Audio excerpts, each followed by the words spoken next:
thoughts? You didn't? Okay. Well, you may have an opportunity.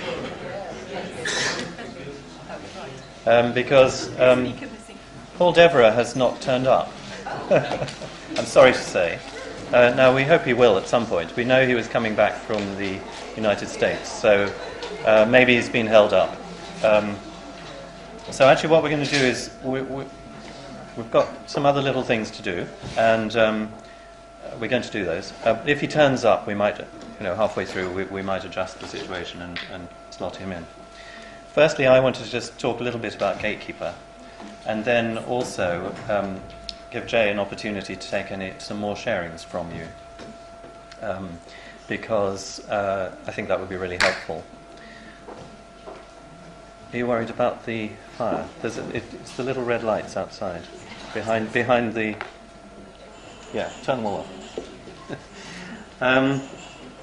So firstly, a bit about Gatekeeper, the Gatekeeper Trust. I said a bit yesterday, but a lovely lady, Anne, just said to me, I love coming to Gatekeeper events because it's the only organisation that has no ego, very little ego. And it is like being in a family. And I think it's terribly important that Gatekeeper has this quality. It doesn't go out and try and change the world, at least not in a sort of sword-wielding way. Who was it yesterday? It was Deborah spoke about Hercules going into the underworld. I think it was Deborah, and wielding his club and killing everyone and coming out. And the alternative was Chiron, who went in as the wounded healer. So perhaps we're the wounded healers, but we work in a much gentler way and can achieve much more, I think, in that way. So I want to say again, please become a friend. There are forms at the back. We've stopped having members, and in fact I think we should change it to family rather than friends, or family and friends. It's only £15, and it's a really lovely organisation. We really, you are the organisation. So we'd very much like you to join if you're not already. And secondly, I just wanted to say, sorry, Mr. Cameraman, I'll go back, that we had a revisioning exercise last year because Gatekeeper's been through a number of changes recently, and we wanted to sort of get a feel for where we were going.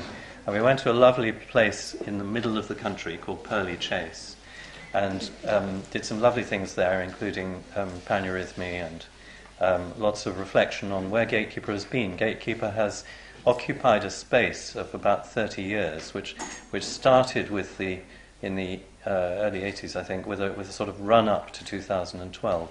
And we saw it as being a bit like a midwife, helping bring forth this birth of the new age. And we are, as I said yesterday, we are now in past 2012, that fantastic milepost that we've been looking forward to for thousands of years. And the question is, where do we go there? And it really is about being in the now and living in the present, in our landscape, connecting with the spirits, and so on. And I wanted to say, we did an exercise where we put out on mandalas. We did 3, one for the past of Gatekeeper, with a lot of pictures of things we'd done and places we'd been, people we'd known. One for how we saw it at the present, and one for a kind of future one, which was full of all sorts of interesting things with young people and internet and things like that. And that was all great fun. And then we surrendered the whole lot and put them all on the bonfire. We had a really lovely time dancing around the bonfire. And then the next morning, somebody, I think it was Jay actually, yes, different Jay, went up to the bonfire site and looked around, and there was one tiny scrap of paper that had survived. And it's this, and you probably won't be able to see it, but come and have a look later, and it's exactly the image that Sarah showed yesterday of Britain, with the 3 great circles centred on High Cross, Ushna and Dunsinane. And that was the one thing that survived. So we saw that as a very, very potent symbol of what Gatekeeper was about. So thank you for being here, and I think that yesterday was a really, really powerful expression of of the way Gatekeeper works, and that's continuing today, with a depth and heart that you don't experience in many organisations. And I also wanted to emphasise the one of the key things about Gatekeeper, which is related to this question of not having ego, and it is the point of always asking permission. You know, when we go on our pilgrimages, we always stop and ask permission before crossing the threshold, before entering the temple. And this very much relates, I think, to what Deborah again was talking about with being welcomed into the temple. You're welcomed in when you have asked in the right way, and listen to the answer. Quite important. So, that's all I want to say about Gatekeeper. I threatened you with reading you my poem, and I'm going to do it. I'm not a poet. It's not really a poem, but it's just a response to Jeremy's talk yesterday about what's happening to our countryside and landscape, and the effect of industrial farming and of the internet and so on, and how the garden is an opportunity to give nature a chance to fight back and to enjoy itself, and for the nature spirits to come in. It's called Fields of Death, Fields of Life. Fields of death, endless rows of monotony, bioengineered, sameness, weedless, insectless, birdless, silent, smelling faintly of insecticide. Where is the life force in this? How can their consumption be any more than that? What vitality lives in them for us to absorb?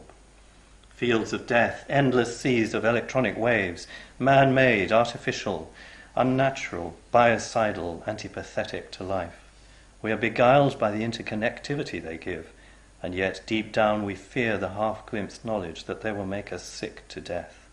And we choose to connive in their existence because we don't listen deeply and choose to prefer the superficial. What is it all for? For control, for manipulation, for maximum extraction of nature's gifts, with minimum effort by so-called mankind. But is this kind? No, it is not. Is it wise? Not that either. It is destructive, damaging to nature, to the earth, to biodiversity, to the creatures we love, who feed us with honey, fertilize our food, nourish our hearts and souls with their song and their beauty. This is the opposite of beauty.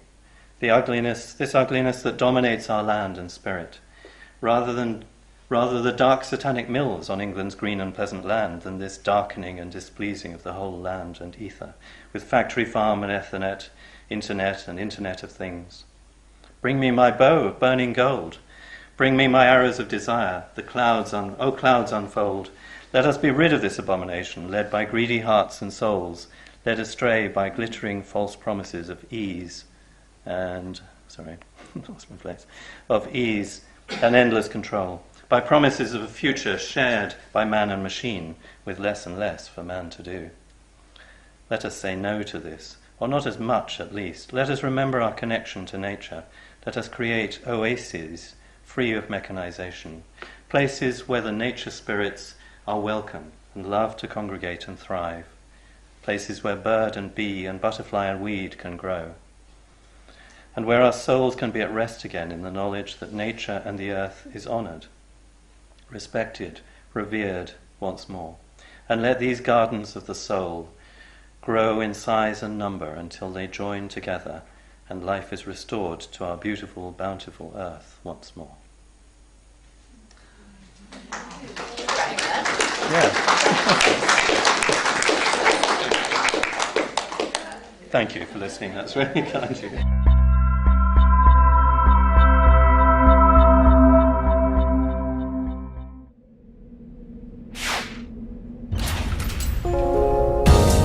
Debt Free TV, in association with GetOutOfDebtFree.org.